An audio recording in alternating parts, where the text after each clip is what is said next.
Back to the, I'm nudging Linda Eisman again. We're back to the sign-in sheet. Okay, Tracy Donnelly, Yvonne Schumann, and Roger Flanagan. And then in standby, Marlene, oh, I am so sorry, Rogoff, and I apologize if I mispronounced that. So standing by as the next witness, as we hear one, we can replace that witness at the table.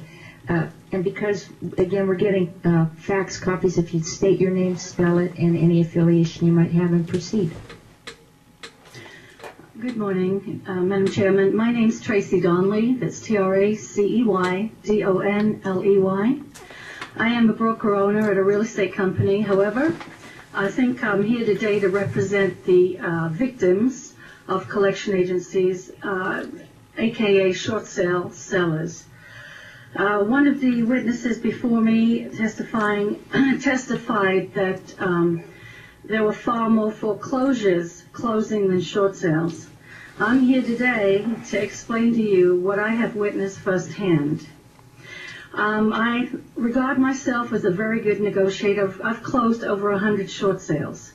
I advise my clients as best they can to pay their HOA fees. I'm not trying to avoid that, but sometimes when you have to make a decision to put food on the table for your family or pay HOA fees with a very, very limited income when you're out of work, and we all know the unemployment rate here is unbelievable, then you have to make sacrifices.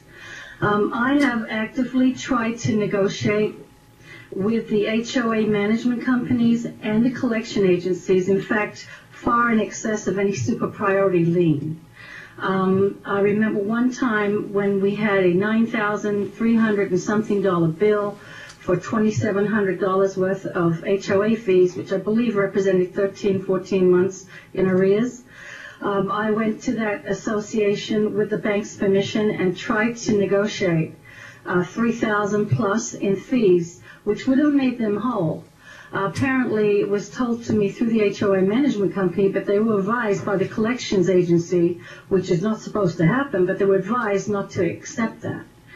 As a consequence, the HOA the HOA itself, which could have had a new paying member in the property, ended up waiting another 4 months. Finally, the bank foreclosed, and all they got was a super priority lien. That, to me, honestly, makes no sense, fiscally, okay? I'm here today really to look at, and I have been involved in the commission hearings, and I do believe that one of the commissioners actually said to me as a retort in a hearing, when I talked about the unreasonable, and then that's another thing, you say reasonable fees in this bill. There is absolutely no control, legislative or otherwise, right now, over any kind of fee that can be charged by a collection agency. Reasonable is a nebulous term. Reasonable is a very subjective term. Reasonable is reasonable in the eyes of the beholder. What I, as a real estate broker, representing people who are actually forced into foreclosure by the collection agencies after I have obtained full short sale approval from the lenders, and they base this on their income ability. It's a complete process to qualify someone for a short sale, and lenders will not just give away their money.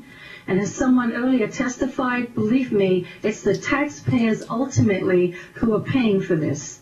So the question begs, if I do my job as a real estate agent and I don't sell the property, do I get paid? No. One of the commission members at the real estate division said, no one gets to tell you what you're going to charge.